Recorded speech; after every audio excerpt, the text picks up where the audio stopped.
تمكنت دورية من القوات المسلحة الملكية بمساعدة وحدة متنقلة من عناصر القوات المساعدة من ضبط كمية مهمة من الحشيش بالقرب من مركز المراقبة على مستوى الحدود المغربية الجزائرية ضواحي أحفير. وحسب مصادر خاصة فإن عناصر الجيش التابعة لقوات المشاة المرابطة بالمنطقة تمكنت أول أمس الخميس من حجز 150 كيلوغرام من مخدر تم التخلي عنها من طرف مهربين لاذوا بالفرار فور رؤيتهم لدورية المراقبة.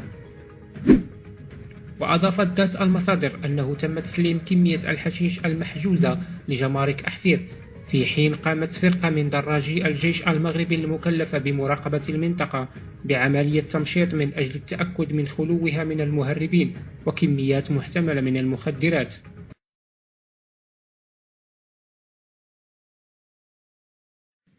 لعبت السعودية دورا هاما في قضية الصحراء المغربية خلال السنوات الأخيرة.